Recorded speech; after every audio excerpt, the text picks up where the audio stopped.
been busy the past few years. According to two undercover journalists at the Center for Climate Reporting, Russell Vought has overseen the production of policy packets, executive orders, and agenda items that would be handed to the Trump administration on day one, which works out well for Trump because he can focus on his expanding wish list of things he'd like to do during his second term, which includes taking the Panama Canal, Greenland, turning Canada and its 41 million citizens into America's 51st state. Denmark, a NATO ally of the United States, just announced a major new military ramp-up for Greenland, and you got to wonder why.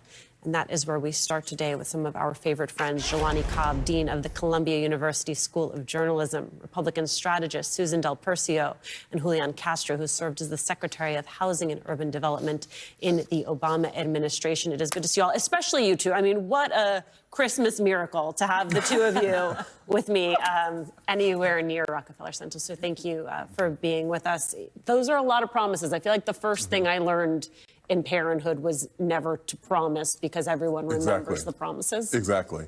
Unfortunately, parenthood and presidencies, especially with this president, may not be the same. Because there are lots of things that he promised in his first term, and people didn't really hold him accountable for that, and at least not among his core constituencies. And then there's the other version of it when people plan, God laughs. That applies to presidencies too. There's a whole list of things that you may plan to do, but it generally is the case that you are doing those things in concert with world events, the wildly unpredictable sprawl of world affairs, and that you spend at least as much time reacting as you do being proactive. And so this may be a wish list, but it can't actually be taken as a one-to-one correlation between what will happen in this administration. Right, that's a good point, because Susan Del Percio, some of those things can be done through executive action. You can come in on day one, you can issue a bunch of executive orders, but even some of those things require funding, which then requires Congress. So when you talk about mass deportations, he can't really do that on his own. He needs a funding mechanism that goes through Congress, which means he's going to need Republican senators who may be up for re-election to decide that they want to spend billions, maybe trillions of American tax dollars on a mass deportation that I would wager is not actually that popular once it's in effect. I don't think it'll get in effect. To carry on that point of the wish list and how, politicians, whether you're running for governor or president or anything in between, they always say on day one, and I always chuckle to myself because day like, you're going to figure out where the bathroom is on day That's one. a nice day one. Right. But the thing with Trump is he doesn't have to get the job done. He just needs enough. So, for example, if he starts deporting 1,000 criminals, for example, that's enough of a fig leaf for Trump to say, I've started my mass deportation. Now, it may be 1,000 people in the next 6 months, but he will use that as job done. He only needs a little bit of the job to be done, so he can get something in motion. Now, on prices, it's really interesting because I think someone finally told Donald Trump that inflation and prices have nothing to do with one another. When one goes down, the inflation comes down, the prices that raise stay there. It's just the buying power that changes. So someone's been whispering in his ear about that, saying you probably should walk that back. And as far as the other things, the Panama Canal, who did he have dinner with the night before he said that? That's what I want to know. Like, he really just kind of goes on those tangents. Right. Can I add one thing on the 14th Amendment? So the 14th Amendment provided birthright citizenship after the Civil War because there was this question of whether or not the 4 million people who were emancipated by the end of the Civil War were actually citizens. That's why we have that in the Constitution. If you can just sidestep that, something that was consecrated by the blood of 700,000 people who died in the course of that war, there's nothing to stop you from getting around parts of the Constitution that you do like. For instance, the Second Amendment. You can't just pick and choose what parts of the Constitution are valid to you. And so if you're saying that you're going to get around the 14th Amendment, I'm going to go on a limb and say that's not going to happen and is nowhere near as easy as he seems to have presented it in his rhetoric. But if he says it and he puts a bill in, for example, doesn't that get him for what he needs? I mean, for Donald Trump, for any other political purposes, yeah. Exactly. Right. If it actually is about messaging. And Julian Castro, to the point that Susan Del Percio made about the fact that a lot of these proclamations come from, whoever was in his ear last, it puts Democrats, we've watched it, put Democrats in a tricky spot where they have to decide what they respond to. They have to decide what bait it is that they take, and they have to be really clear about who it is that they are advocating for, right? So, like, I think about all of these efforts around DOGE. You don't want to be the ones defending bureaucracy. That isn't the winning message. You want to be the ones defending, the services that government provides, the way in which American lives benefit from the U.S. government. But you see, once again, the tricky dance that Democrats find themselves in. Well, it really is, Alicia. And look, I mean, one thing is clear, or two things are clear in my mind. First of all, that Trump knows what he's doing more now as he enters his second term than he did 8 years ago when he was preparing to enter his first term. And secondly, he is going to do everything that he can to repeal the administrative progress that the Biden administration has made on a whole range of issues, whether it's pro-environment, improving our immigration system, making it more fair, humane, protecting people with disabilities, you name it, along a series of different issues. On day one, they are going to immediately, I think, try and roll back what the Biden administration has done where they can. How far they'll get with that, whether they'll trip up over some, policies or laws that they have to follow that they don't end up following, that'll bite them back in court, we'll see.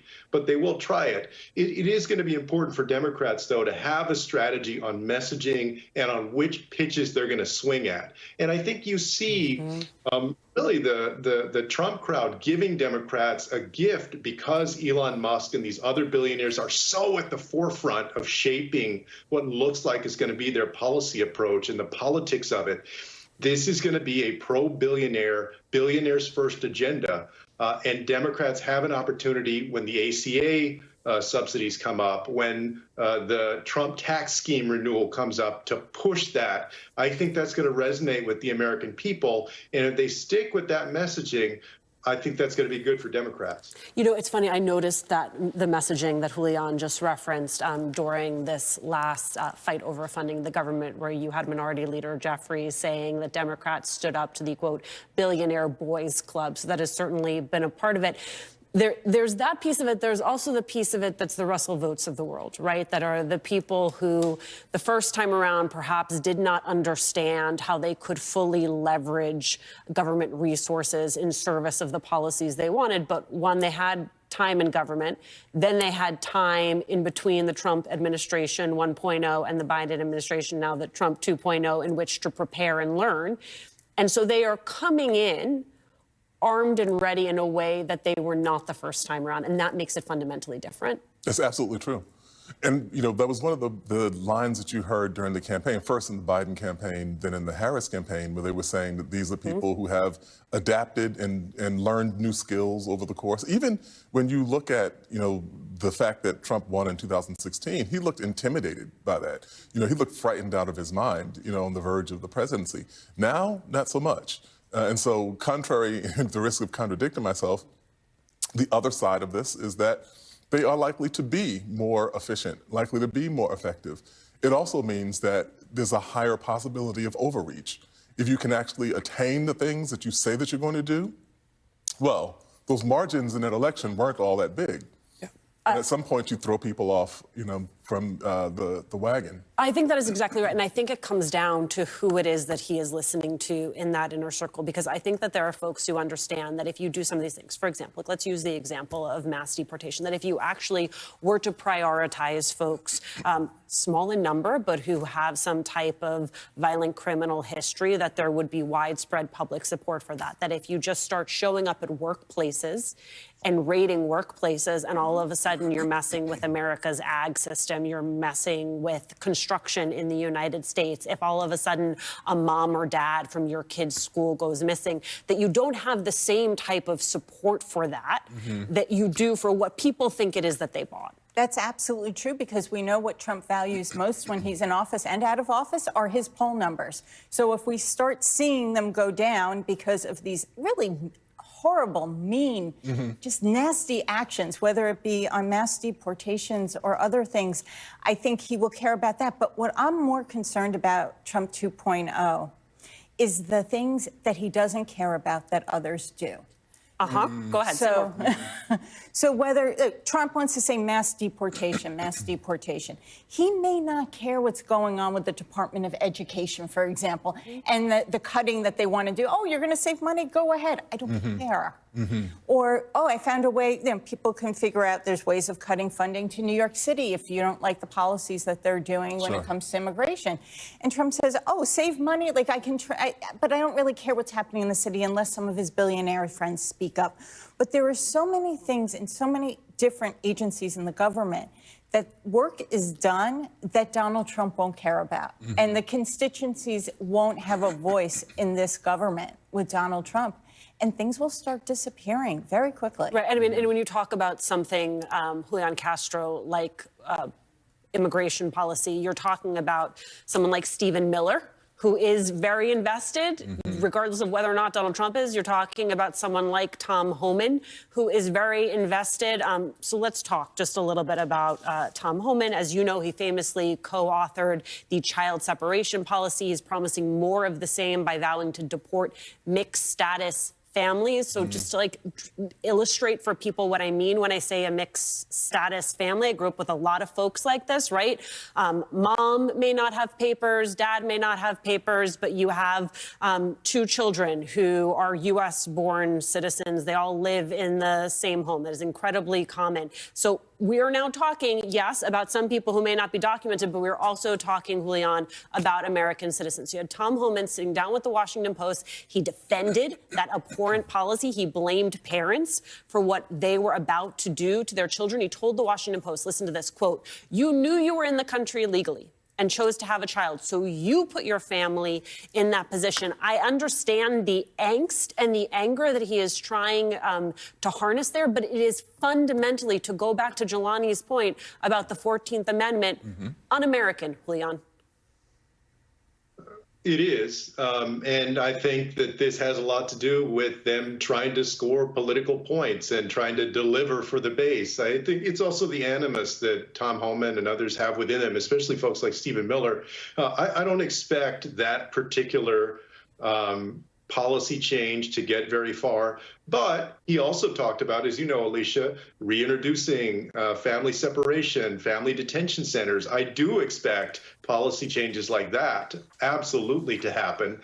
And they're going about it, and Homan especially, with this bravado and this sense of a mandate that they don't have. I mean, we have to remember that family detention and separation were stopped. Family separation was stopped in the Trump administration itself because of the blowback across the political spectrum.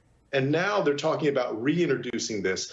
I think, as you alluded to, that when they actually do it, if they actually try it, that it's going to get a lot of blowback again. And that the same thing is going to happen, that they're going to have to back down from that. He's approaching this with a confidence that I don't think is very well placed. They don't have an overwhelming mandate to be cruel again. But there is just one thing here, and when you go into that interview, he realizes he doesn't have the resources. They need to do new training, that this will take months and months. They can't even, he talks about, yes, he wants this horrific policy of separating families. But he needs $1 trillion to do it. But he needs it, and he says it's not going to happen. It's likely not going to happen. We're not going to see National Guards going into schools or, waiting for parents to pick up their children because they don't have the resources, which again puts Trump in that situation of he can't